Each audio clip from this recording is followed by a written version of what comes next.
Tās. 3, 2, 1. Jā, sveiki. Kas mums te pievienosies? Man ir milzīgs prieks šodien ar tevi būt, teiksim, šajā sarunu ciklā. Jā, sarunu cikls man saucās Dzīvās sarunas. Man arī prieks, Anda. Ļoti liels prieks. Satikšanās ceļā pie sevis.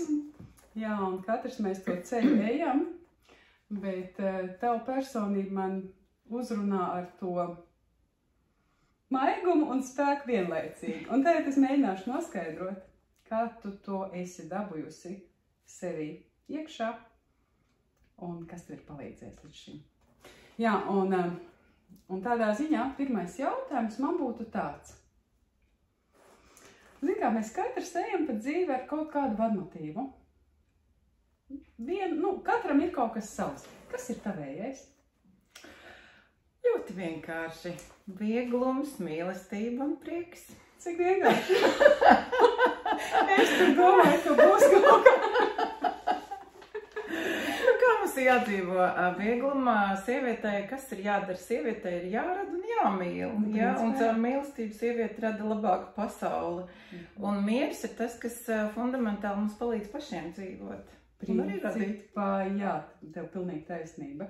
Ja es tā padomāju, man arī ir tas mīlestība, prieks un vieglums, bet tas ir mans tā kā mērķis. Bet varbūt tas man mazliet citādāks, bet man ļoti patīk, šitas ir uz tādu vilnu uzreiz iet. Jā, superīgi. Es zinu, ka tu esi ginekoloģi, tu esi mākslas terapeiti, rekonekcijas speciālisti, psihosomatikas speciālisti un vispār cilvēku mediķis ar holistisku domāšanu. Es tā domāju, kā to visu vienā flakonā dabūt. Jā, tad jautājums ir tāds. Kas bija tas pirmais triggers? Jo, tā, kad tu mācījies akadēmijā vai medicīnas institūtā, tur jau tāda holistiska pieeja tā kā nemācīja. Tas bija sen un tas bija pagājušais gadsimts. Tas tā lieta. Tāpēc man interesē, kurā brīdī, kas bija tas pavērsiens tavā dzīvē, kad tu tā kā sāki uz lietām skatīties citādāk? Vispār es jau sen to sāku darīt, un es varu atzīties, ka es to sāku darīt 6. kursā, esot medicīnas institūtā.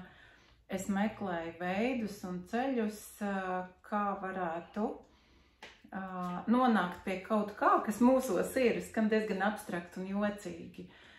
Bet es tajā laikā sāku apmeklēt ADAT terapijas kursus pie profesora Nikolājeva. Un iespējams tās bija jau tie bija tādi pirmie mēģinājumi izzināt pasauli, kad ir kaut kas vēl vairāk pasaulē. Un otrs triggers bija manas pašas dzīves stāsts, manas veselības problēmas, kā jau parasti mēs sākam ar sevi, vai ne, un savām lietām. Un tikko es biju pabeigusi augstskolu, man bērnībā bija ļoti smaga astma un arī alerģijas, zierputekšņu alerģijas un alerģijas no kaķspalvas. Un faktiski es šo astmu un alerģijas esmu izārstējusi pati. Bet tas ir bijis tāds ilgais ceļš kāpās, jo man kādreiz viens ziednieks teica, ka Aldis Ķeviņš, Zilākalna Mārtas skolnieks, man bija 23 gadi, un es pie viņa aizgāju, beigus jau ar ārzes diplomu svaigi, un viņš man saka tā, meitene, tu pati visu vari, tu visu zini, tu pati visu vari. Un es domāju, kā es varu pati visu, jā? Jā, kā tas ir, ka es zinu? Un tad es sāku meklēt, jo tajā laikā jau informācija nebija pieejama. Un pie tās informācijas bija kaut kādā veidā jāpiekļūst, vai ar tagadējo droši vien izpratnes varētu teikt to, ka mēs piekļūstam pie informācijas, tad, ja mēs esam to nopelnījuši. Man tā šķiet, ka, jo daudziem, īpaši tagad es skatos bērniem, jauniešiem, jauniem cilvēkiem, kuri ir ļoti ar lielu atvērtību, ja vienāk dzīvē viņi jau šo informāciju dabū, vai vēl vairāk viņi piedzimst jau ar šo informāciju par to, kas viņi ir un apzinās savu potenciālu. Tad tajā laikā man bija jāmeklē veidi un ceļi, kad ir kaut kas vairāk, ir kaut kas plašāks, Un ir saistības, ir kopsakarības, ir cēloņi, ir sekas, un tad ir kaut kas mums vai nu palīdz nonākt pie veselības, vai arī tieši otrādi traucē. Un es esmu tiešām pētījusi ļoti daudz, un visādi diplomi un arī daudz ir, bet īstenībā viss ir ļoti vienkārši. Viss ir patiešām ļoti vienkārši. Nu, kur ir tā vienkāršības atslēga? Vienkāršības atslēga ir tajā, ka mums ir vienkārši jābūt savienotiem pašiem ar savu dzīvi, jāapzinās, kas mēs esam īstenībā. Un īstenībā cilvēks ir gaisma, enerģija un informācija. Respektīvi, mūsu fiziskais ķermenis, tas, ko mēs mācāmies augstskolā, viss jau ir pareizi. Mēs dzīvojam fiziskajā materiālajā plānā, viss ir pareizi, un anatomijas studijas ir jāsāk ar anatomiju, ar fizioloģiju, ar bioķīmiju, jāzina, ir šie pamatprocesi, bet cilvēks ir kaut kas vairāk. Un par to vairāk māca tāda zinātne kā propedētika, kur, manuprāt, ir 4. kursā jau, vai ne? Bet kur šobrīd medicīnas studentiem vairs netiek mācīta. Vispār netiek mācīts redzēt, just, izmeklēt pacientu, auskultēt, perkutēt, ievākt anamnēzi ļoti rūpīgi, tā skaitā arī dzīves un slimības anamnēzi. Vai tas, ko es jautāju jau kā psihosomatikas ārsts, kā tu jūties? Un kā tu gribi justies savā dzīvē. Un tad, kad bieži vien pajautā tieši par jūtām, cilvēki nav ieraduši runāt par jūtām, kas ar mums notiek. Ja mēs nemaz nemāk noformulēt. Jā, nemāk noformulēt, nejūt savu ķermeni. Un tas tikai paver tādu mazu lodziņu, un tur sākās vesela emocija gūzma. Ja, jo ir kaut kas apslēpts. Ir bijis kaut kas apspiests un ir kaut kas, kas nav izpaudies, bet ir, piemēram, somatizējies jau kaut kādās saslimšanās sliktākajā gadījumā vai vēl sliktākajā gadījumā, kad ir bijis kaut kas jāoperē, ja, un ir ļaundabīgs un tam līdzīgi. Un es joprojām esmu pārliecināta ar visu savu lielo ārstu pieredzi, ka mums ir vairāk kā 90% ir psihosomatika. Jā, un visas tās tēmas arī, kuras es esmu pati savā dzīvē arī priekš sevis izstrādājusi, tās ir bijušas jēgpilnas. Ok, tas ļoti interesanti. Tu teici, ka tu diezgan agri, pirmkārt jau tu esi intuitīvi sapratusi, kad ir kaut kas vairāk kā ķermenis, bet tie tavi skolotāji, pie kā tu kādreiz mācījies, vai viņi tev tā visu pateica priekšā, vai tev tomēr bija pašai jāizrokās? Man bija pašai jāizrokās, un droši vien tas ir visvērtīgākais, jo ārsta jau prāts ir diezgan tāds stingrs prāts, un mūs māca būt ierāmētiem, mūs māca būt arī ļoti ar tādu skaidru prātu, izvērtēt, analizēt. Loģisko prātu. Jā, loģisko prātu. Un tomēr tā meklēšana bijusi vērtīga ar to, jo meklēšana ir bijusi saistīta ar savu pieredzi, ar kāpumiem, ar kritumiem, ar kļūdām, ar atziņām un ar ļoti vērtīgām atziņām, kā tas strādā. Un ja tas strādā man, tas nozīmē, ka tas strādā arī citiem cilvēkiem. Jā, taisnība. Tev ļoti līdzīgi, tāpat kā man, tu sāki meklēt, tāpēc, ka tev bija problēmas. Es tieši tāpat tās dzīvē sāku meklēt, tāpēc, ka man bija problēmas, jā, un neviens jau priekšā neteica, vienkārši šeit tālāk meklē, un tad pats aizrocies līdz tam tālākajam cēlonim. Jā, ļoti interesanti tā holistiskā pieeja. Bet vai tu vari pateikt, kāpēc tu pievērsies tai holistiskai pieejai? Kāpēc tev tas bija svarīgi? Kāpēc tu nevari vienkārši, kā teikt, dzīvot parasto ārstu dzīvi, izrakstīt recepti, nosūtīt uz izmeklējumiem, operēt un tam līdzīgi, jā? Tāpēc, ka man vairs nav interesanti. Tu gribēji izaicināt. Kā viss ir zināms, jā, algoritmos viss ir zināms un paredzams, bet cilvēks taču nav paredzams. Mēs neesam paredzami. Kā tas ir, ka pēkšņi cilvēks var izveseļoties? Kā tas ir, ka var izveseļoties bez zālēm? Bet tev bija kaut kāds moments, kaut kāds iekšējais lūzums, kad tu saproti, tu ārstē algoritmiski, kā jau mēs medicīnā to daram, Un tu redz, ka nepalīdz. Nu, tu redz, ka nepalīdz. Un kurā mirklī tu tam cilvēkam saki, nu tā kā varbūt domājam plašāk? Bija kāds moments. Tu biji tas iniciators, kurš teica, nu, paskaties tālāk, vai ne? Vai tu ļauj To man ir cilvēku? grūti atcerēties šobrīd, kurā brīdī tas sākās, jo tagad jau ir tā, ka cilvēki pie manis nonāk tad, ka viņiem vajag kaut ko vairāk, viņiem nevajag tikai recepti. Un vienmēr jau ir tā, ka es piedāvāju to variantu, ka jā, ka klausies, ka var arī darīt tā, un paskaties, kā tas ir tavā dzīvē, paskaties, kā tu jūties, piemēram, tajā brīdī, kad tev tas sākās, kad tev sākās slimība, kas notika tavā dzīvē tajā laikā, ja? Vai ir kaut kādas kopsakarības, un to es daru tā kā mākslas terapijā, ja? Un ka es ar psihoterapijas metodēm strādāju, tad mēs skatāmies šīs kopsakarības, bet principā, ja cilvēks ir gatavs paskatīties, viņš ierauga, un tad ir vēl nākamā cilvēka grupa, kuri ierauga un saka, es zinu, bet es visu zinu, jā. Un es jau to zināju. Un nodot to atbildību ārsta rokās, ja, ka, jā, bet, nu, ka ārstam ir tas jāizdara, tā kā viņa vietā, ja, bet man nepaliek labāk, un tad es saku tā, bet ko tu pats esi gatavs darīt? Un kādas atbildes? Un ir visdažādāk. Ir cilvēki, kas saka, jā, es esmu, bet īstenībā atļauties darīt priekš sevis, tā ir milzīga uzdrošināšanās, tā ir drosme. Tā ir drosme, jā.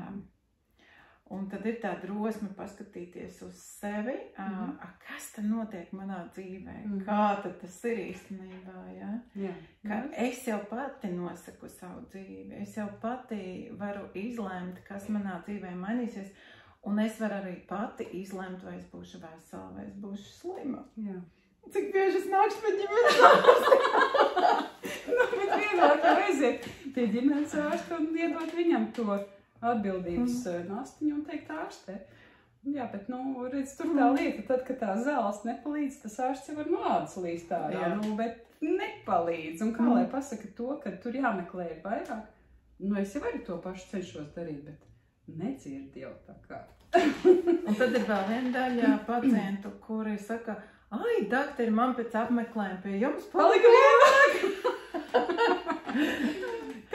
Tā. Un tagad no šīs lietas tā mazliet sokā.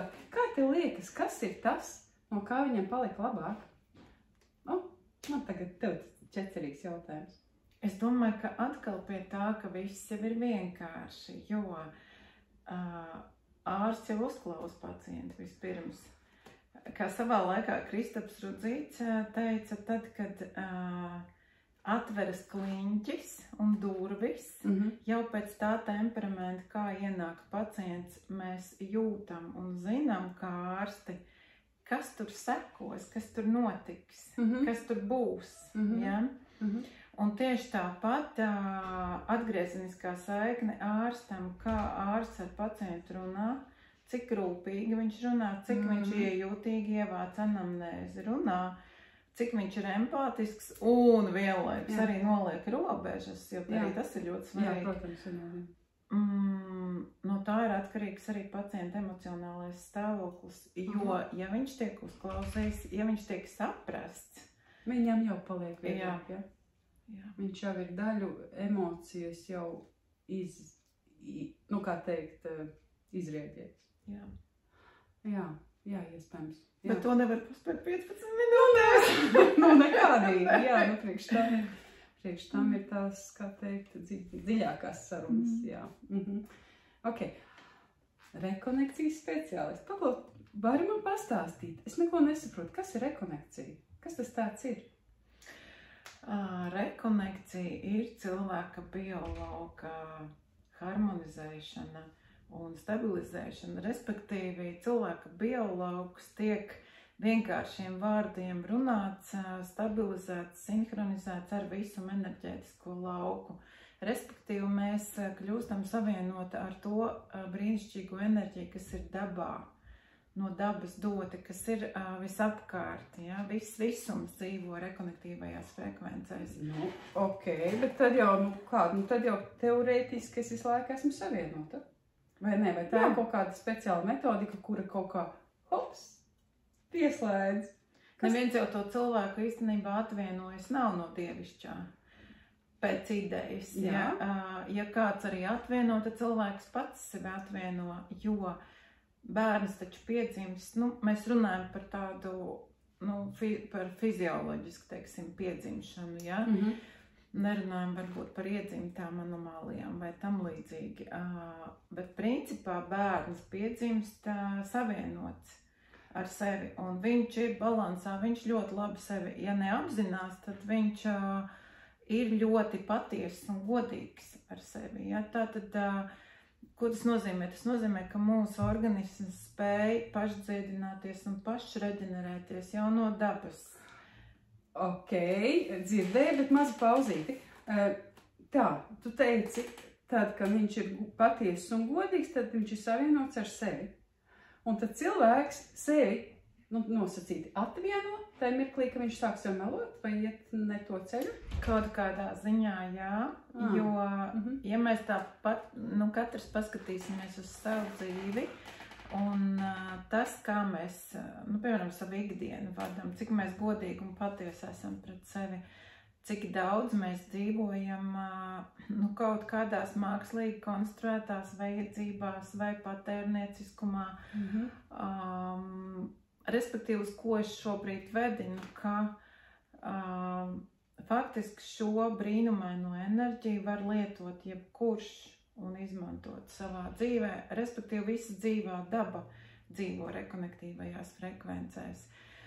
Un savā laikā Eriks Perls, hiropraktiķis vai manuālais terapeits, kā sauc, pie kuras bija Amerikā mācīties, viņš atklāja rekonektīvās frekvences tieši tad, kad viņš strādāja ar saviem pacientiem, ka notika brīnumaina izdziedināšanās. Un viņš sāk pētīt, kā tas notiek, kā tad cilvēks, kas tur notiek vispār, kas tā ir par tādu enerģiju. Jā, kas tā ir par tādu brīnumaino enerģiju. Un lasot viņa grāmatu, pirmkārt es sajūtu un sapratu, kas tas ir, jo man arī reiki visas 3 prakses pirms tam līmeņi. Man divi tikai. Jā, tas nekas, jā, jo viss ir īstenībā viens. Un man kaut kā iekšēji tas bija saprotams, kas tas ir, bet, protams, kad arī mans ārsta prāts, kuram gribās visu saprast, uzdevu šos jautājumus. Un es, protams, aizbraucu pie viņu uz mācībām un ļoti viegli un organiski izveidojās gan kontakts, gan draudzība ar Eriku Perlu, gan arī tas, ka rekonekcija ir kļuvusi par manu dzīvesveidu šobrīd. Un viņš jau savulaik arī pats kā ārsts, viņš ir pētījis to, kas tur notiek, jo tur notiek, varētu teikt, tāds, tas cilvēks, kas veic rekonekcijas sesiju, izveido savienojumu starp cilvēku biolauku un visuma enerģētisko lauku. Tad viņš ir tā kā tāds mēdījis, ja, nosacīti? Drīzāk es teiktu tā, ka enerģijas kanāls, līdzīgi kā elektrība plūst pa vadiem, ja, kā mēs zinām, ja. Tieši tāpat notiek arī, ka savienojumu prakse, kā mēs vadam šo te enerģijas plūsmu. Tas nozīmē, mēs nesūtam, neraidam, neko negaidam, bet mēs, savā ziņā tā kā esam, apzināmies šo, vai vienkārši esam tādā esībā, kas ir mūsu tā būtība, jau ir tā esība. Tas ir tas esības stāvoklis, kas ir faktiski arī vienlaikus arī ļoti apzināts stāvoklis, kurš ir savienots arī ar visumu apziņu. Ja gribiet, to var skaidrot arī ar apzinātību, ar apziņu, bet šī enerģija ir izmērāma. Tas ir pats interesantākais, un enerģijas potenciāls ir izmērāms, un viņi arī ir pētījuši. Man tūlīt atkal viena grāmata arī atnāk, es pasūtīju, kur tiek mērītas rekonektīvās frekvences, un tas ir pierādīts, tas ir izmērīts. Mājaslapā thereconnection.com ir tāda sadaļa Science and Research, un tur var palasīt arī pētījumus, ka šī enerģija ir izmērāma, šis potenciāls, kas ir bezgalīgā lauka potenciāls, ko šobrīd arī skaidro kvantu fiziķi. Ja gribiet zinātniski, to var skaidrot. Ja vēl kāds grib parakties, ir mana publikācija ārsts.lv šī gada jūnija numurs, droši vien, ka internetu vietnē arī var atrast un palasīt, kur arī ir, kā tas ir, ka lauks ir izmērāms, kas notiek enerģētiskā līmenī, ka enerģija ir izmērāma. Ok, super. Bet tīri praktiskā veidā, tu ko dari? Tu kaut kur uzliec rokas, vai tu vienkārši runā, vai tu vienkārši skaties? Tu savienojies. Kas suģesti? Kas notiek tīri praktiski? Tur nav nekāda suģestīva. Tas stāvoklis ir īstenībā ļoti meditācija? Ne tā. Droši vien, lai viņu saprastu šo stāvokli, viņš ļoti tūs apzinātības stāvoklim, bet principā tad, kad es mācu kursos un mēs trenējamies sajust enerģiju caur plaukstu centriem, jo mēs visbiežāk arī visu jūtam ar rokām, ar plaukstām, sajūtam enerģiju kā matēriju, ja, ka enerģija kļūst, enerģija tāpat kā emocijas ir izmērāmas, hercos, ja tieši tāpat arī enerģija ir izmērāma, ja džaulos. Ja. Ok, tad es sapratu, tad tā ir vienkārši, tu iemāci to kā metodiku, un tad cilvēks pats ņem, un tad viņš jau pielietojot šos te paņēmienus ar sevi savienojās to savu lauku. Jā, tāda ir jēga būtība, jo es jau laikam minēju, ka man vairs nav interesanti tikai rakstīt receptes, un ka es aicinu cilvēkus darboties pašiem ar sevi, un respektīvi mācu būt veseliem.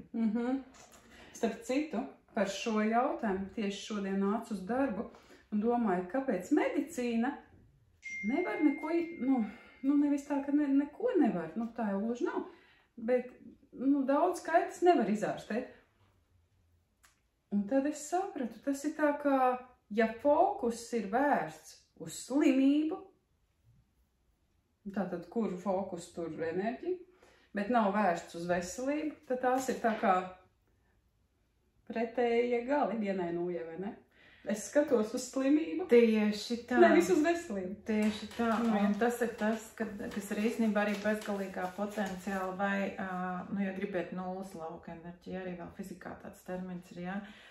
Un arī rekonekcijas fenomens ir 5 soļi veselumam, kur ir mūsu uzmanība, tur ir mūsu enerģija, tur ir pašregulācija, tur ir kārtība un tur ir veselība, ja?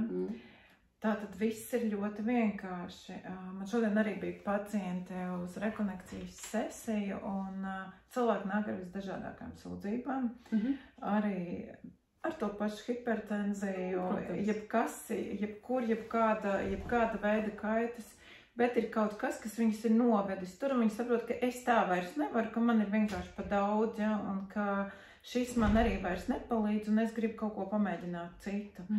Un tad tas cits ir tāds, ka viņi brīnās, kā tas var būt, ka man paliek vieglāk uzreiz. Jā, bet man palika arī sliktāk. Un tad mēs runājam, ko nozīmē, ka tava uzmanība tajā brīdī, ka paliek sliktāk, uz ko tu vērsi savu uzmanību, vai tu to uzmanību vērsi tikai uz to, ka paliek sliktāk, ja tu, piemēram, skaties uz šo te kā procesu, kā veselība ir process, kurā tu esi novērotājs un novēro, ka tev ir kaut kas tev varbūt rada kaut kādu tajā brīdī grūtību, bet tā grūtība mainās tajā brīdī, ja tu pamaini uzmanības vektoru uz to, piemēram, ja? Un īstenībā tas ir tik vienkārši. No vienas puses, jā. Tikai jautājums, kāpēc to vektoru nemaina? Onda, tas ir biznes, tu saproti. Es tagad pateikšu graujošu lietu, jo visa veselības aprūpe lielā mērā ir, lai man piedod, ja, kolēģi, bet tas ir drausmīgs biznes savā ziņā, jo tas biznes balstās uz aprēķiniem. Jā.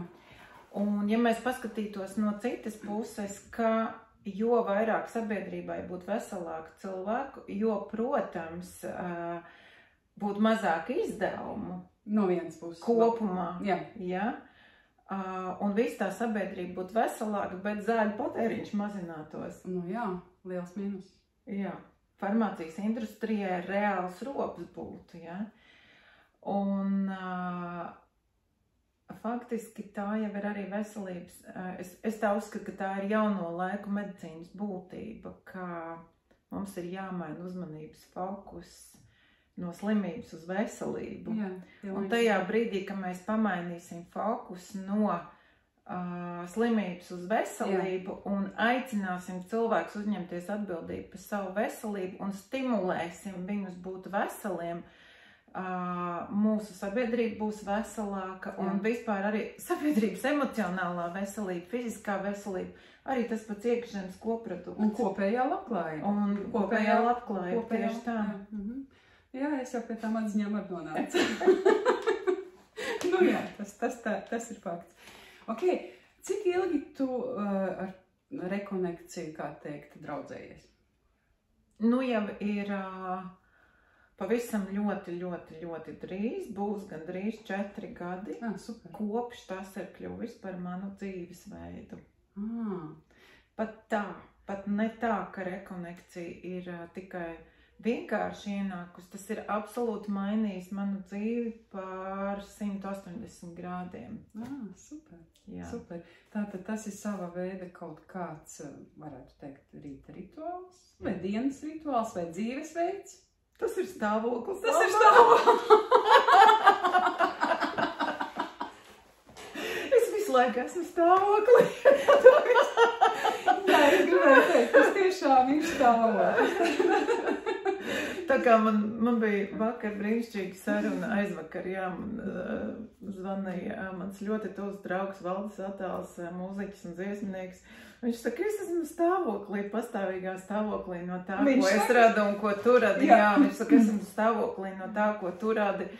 Un tad es varu teikt tā, ka es arī esmu stāvoklī šajā te stāvoklī, radīšanas stāvoklī, jo jebkas, ko mēs radam, ir absolūti prieku nesoši. Jo, ja ir priecīgi citiem, man arī ir priecīgi. Un es priecājos par to, ka citiem ir priecīgi. Un ja kāds izveseļojas un māk būt vesels, tad, ak, Dievs, tā ir medus mājas. Jā, es tev pilnīgi piekrītu. Zini, tas ir tad, kad es arī kādam cilvēkam varu palīdzēt tā, kā teikt, cēloniskā līmenī. Tad es tā... Dievs, cik forši! Jā, tā sajūta vienkārši fantastiska. Jā, tas tā ir.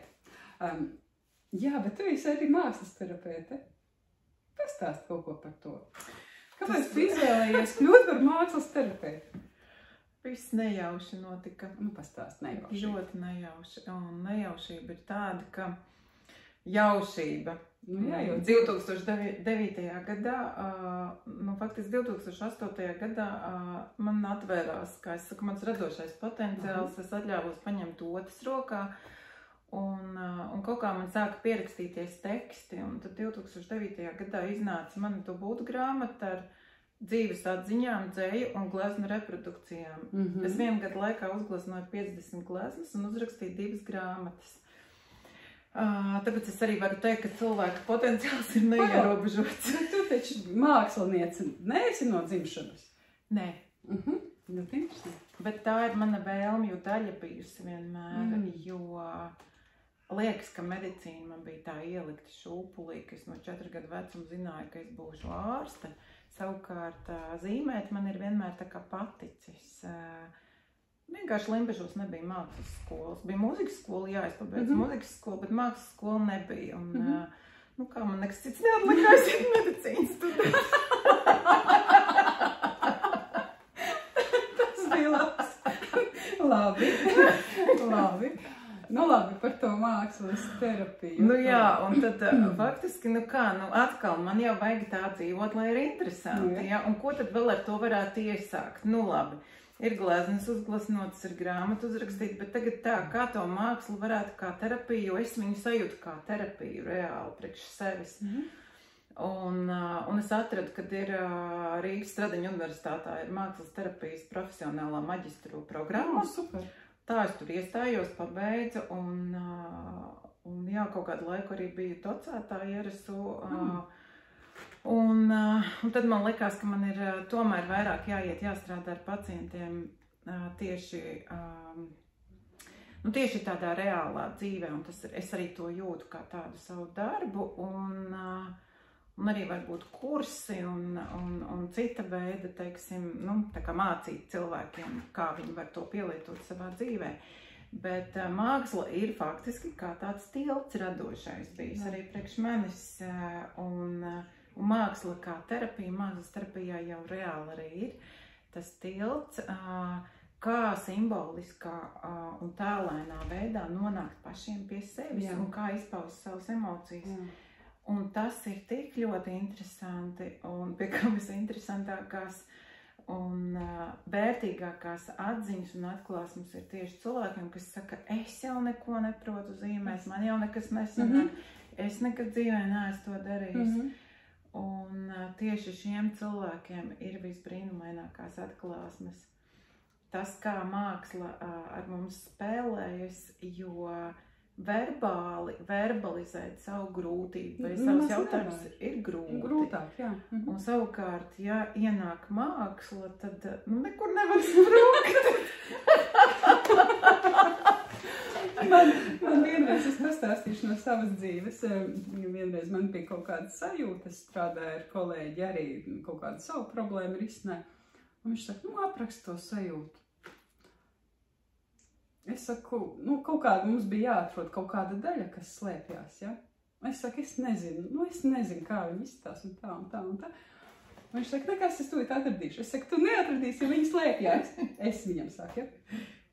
Viņš saka, ok, labi, uzzīmē to daļiņu, kur slēpjās. Es tur uzreiz tuk. Viņš tā, re, kur ir? Es tā, ko? Jā, mūsu to prātu. Jo ar prātu mēs taču slēpsim to, kas nav vērts, ko negrib, neaiztīts. Un tā ir arī mūsu drošība, jo īstenībā psihe ir ārkārtīgi gudra, mums tā ir psihes aizsarga mehānismi, jā. Un tas viss ir paredzēts mūsu drošībai. Jā, protams. Un tajā brīdī, ja mēs kaut kam piekļūstam, negribās jau uz to varbūt paskatīties, bet uz to var paskatīties arī ļoti organiski. Tā taču ir mana daļa. Jā. Un tā, ka viņu tiešām reāli saprot, ko tā daļa grib. Tajā daļā milzīgs resurss. Fantastiski. Bet tu teici, ka vispirms sāki gleznot, un tikai pēc tam aizgāja mācīties. Pareizi? Jā. Lūk, tad izstāsti, ko tad tu sajūti? Tu sāki gleznot, un kas ar tevi notika? Es saprotu, ka man tas sagādā tādu neizmērojamu prieku un brīvību, un ka tajā gleznošanas procesā parādās visādas atklāsmes, dzīves atklāsmes, un tur parādās tēlu un simboli, un es sāku pētīt, ko tad tie tēlu un simboli tā kā nozīmē priekš manis, un ir arī kaut kāda universālā nozīme, kaut kāda arhetipiskā nozīme, šiem tēliem, ja. Un tagad pēc gadiem, piemēram, paskatoties arī uz savām gleznām, es saprotu, cik ir ļoti daudz informācijas tajā, it īpaši tur, kur ir tēli un simboli, tajos manos darbos, piemēram, ka tur ir tiešām arī universālā nozīme priekš cilvēkiem, jo tas nav bijis kā, mans tā kā mana emocija izpausme, tī tāda terapeitiskā, bet tā ir tāda pašizpausme, tā kā, jo es pie Alberta stājos tikai tad, ja es esmu tādā ļoti labā līdzsvaru stāvoklī, labi jūtā. Tu nekad neesi zinājis, tagad tu slikti jūties? Nē, nekad. Es vienkārši neeju pie Alberta klāt. Interesanti, jā. Man nav iedvesma. Viss ir vienkārši, man nav iedvesma, jā. Es varu radīt tikai tad, ja es esmu izgulējusies, atpūtusies, priecīga un savā tādā sievišķībā un sajūtās, jā. Jā, tad tu pareizi saki, jo radīt mēs varam, tā patiesi radīt mēs varam no savas labizjūtas. No šejienes, no šīs daļas, no savas daļas. Jo tas, kad ir slikti, mēs vienkārši vairāk izemocionējam, un tas jau ir tāds. Es viņu saucu par diezgan zemu vibrāciju stāvokli, kuru ir vērts izprast, kas tur notiek, un tad es veltu to savu, laikam, enerģiju un uzmanību, lai izprastu, kas notiek, ja tā gadās. Par ko tas ir stāsts. Bet tu taču izzīmē arī to slikto, vai ne? Vai to tu mēģini vienkārši izprast un zīmē tikai skaistu?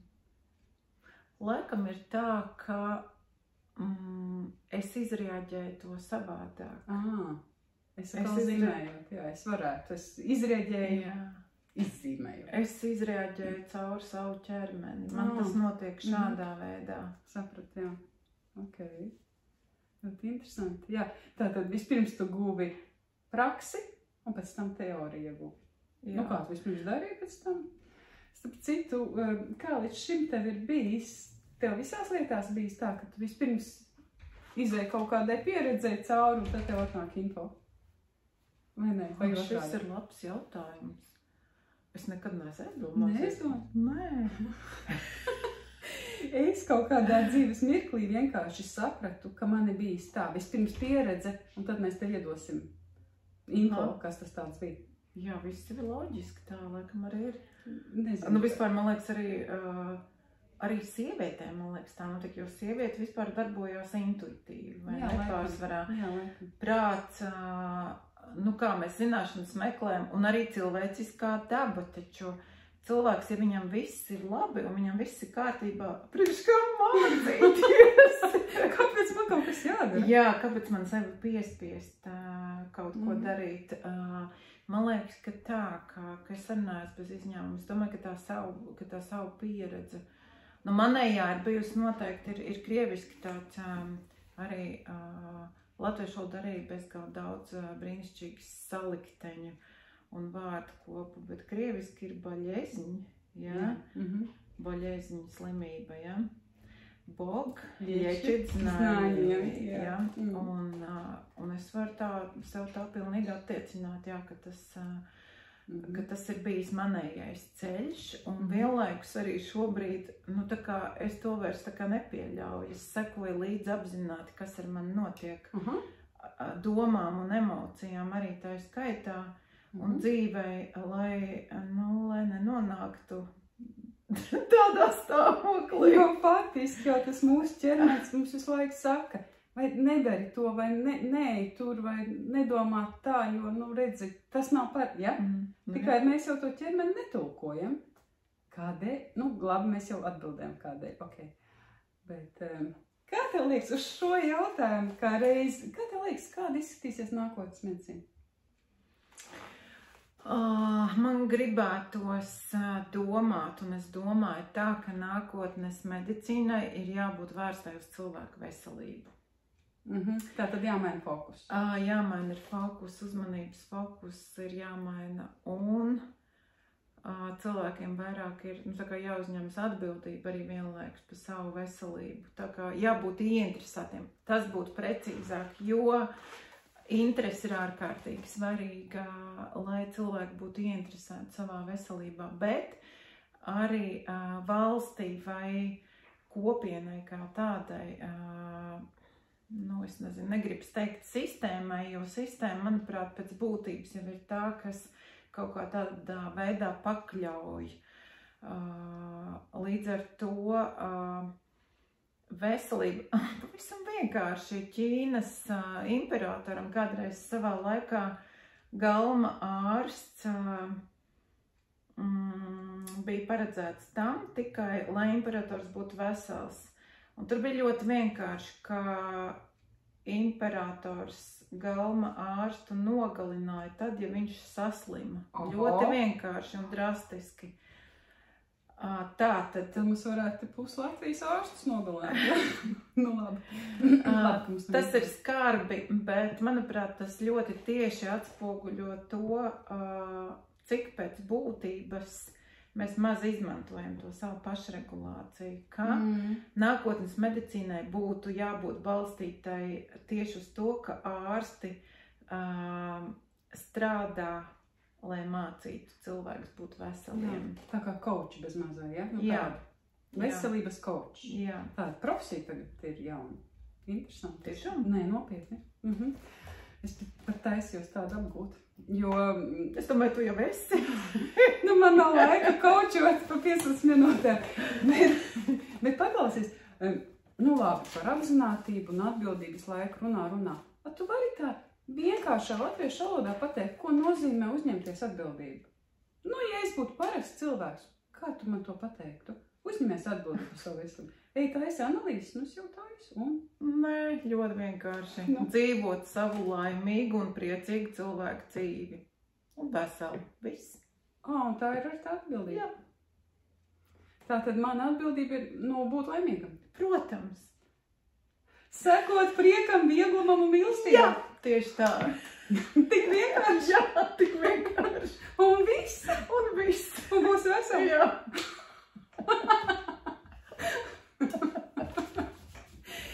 Nu, tu tu gan visu ļoti novienkāršoji, bet man patika tā pieeja.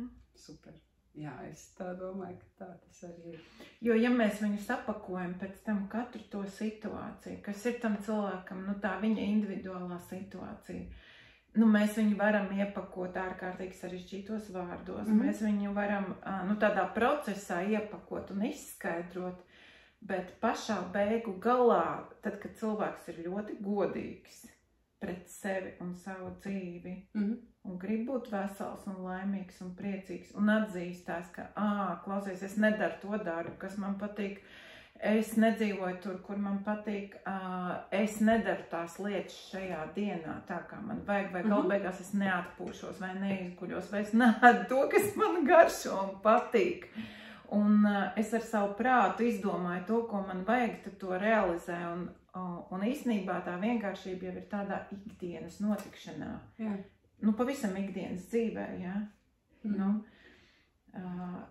Un ja mēs to visu tā katrs priekš sevis padomājam, cik no tā visa, kas mums dienā notiek, cik tas ir godīgi un patiesi, un cik es esmu laimīgi savā dzīvē. Interesanti, kas tur sanāks? Jā. Tas tagad ir labs jautājums tiem, kas skatās, kas tur varētu sanākt, bet pie tā ir vērts piedomāt. Un, zin, ko man kādreiz mans jaunākais dēls teica tā, viņam bija tajā mirklī 15 gadi. Viņš teica, ak, Dievs, es nevaru noskatīties, kā tu tur ņemies un mēģini izārstēt un tā un tā. Es saku, jā, Patrik, bet nekas tur nesanāk man. Nācakot, bezcerīgi, ja? Viņš saka, bet taču uzdod tikai 3 jautājumus cilvēkiem. Vai tu gribi? Vai tu tici, un vai tu esi gatavs piedalīties savas veselības uzlabošanā? Ģeniāli. Es viņam tā, tik vienkārši, viņš tā, tieši tik vienkārši. Ja? Neticēsi. Pēc pāris gadiem es tādu jautājumu devu anketās, ja? Un atbildes bija visādas. Vai negribēja, vai neticēja, vai nebija gatava piedalīties. Reku. Tātad veselība nav atkarīga no ārsta, bet gan no cilvēka un tikai. Un ārsts ir pavadonis, var iedot kādu, teiksim, vērtīgu padomu, bet viss ir tik vienkārši. Mēs esam tikai ar lukturīšiem šeit. Jā. Un rādām ceļu, bet pa kuru ceļu iet, tas jau cilvēkam pašam jāizvēlās. Vai viņš iet pa savas ticības ceļu, pa savas veselības ceļu. Jā. Ļoti man patika šī saruna, bet, zin kā, vēl viens tāds jautājums, tu varētu man tā atbildēt? Kā tev liekas, kāpēc cilvēki tik ļoti baidās no savas emocionalitātes vai no savām emocijām, sajūtām? Kur ir tas zemūdens akmens? Šitā ir viena ļoti liela tēma, dziļa tēma un plaša tēma, un tur ir daudz apakštēmas. Ja tu atvēri tēmu, man liekas, kur vispār ir rubrika, vispār vesela cita rubrika, kur ir viens ir kolektīvā bezapziņa, tas, kā ir sabiedrība prasa, pieņemts. Tad ir tas, kā mums ir ģimene, kā mēs esam iemācīti izturēties, attiekties pret lietām. Tad ir raksturs, temperaments, kas ir iedzimtais katram, ja? Un tad ir tas, kā cilvēkam veidojās pašam attiecības ar sevi. Ja, te ir ļoti, ļoti daudz slāņaini. Un, protams, vēl ir matrica programmas, ja mēs skatāmies. Principā vajadzētu tādu emociju skolu. Varbūt, ka tāda jau ir. Varbūt nav. Bet, ar savu emocionālo pasauli, principā jau netiek galā, nezin kā tikt galā, un tad labāk nejust nekā just. Bet redzi, ja nejūt, tad aizvarās pavisam, tad atkal nav nekāda dzīvošana. Es teiktu, ka emocijas ir no vienas puses tāda vērtīga lieta. Tā liecina par mūsu stāvokli, kur mēs esam šobrīd. No otras puses, tā ir ego sadaļa, ja mēs skatāmies, jo emocijas rada ego, prāts. Tas neietilpst varbūt psihoterapijas konceptā, bet tas ietilpst apzinātības konceptā. Es viņus tā kā integrēju savā praksē. Līdz ar to es uzskatu, ka mums nav gadiem ilgi jāsēž arī terapijā un jābūt ilgstošā terapijā, ka mēs varam iemācīties sevi izprast, lietot emocijas sev par labu un savukārt arī saprast, kas notiek mūsos tajā brīdī, ja mēs atļaujam, ja mēs atkal iedodam to atļauju, ka viss, kas notiek ar mums, ir kaut kāds rādītājs, kas vispār notiek ar mani, manā ķermenī. Ja? Tā kā es teiktu tā, dodamies geocachingā pie sevis. Jā. Tā kā iepazīšana, tas kaut kas līdzīgs tiešām ir tā kā slēpnī šiem mazajiem.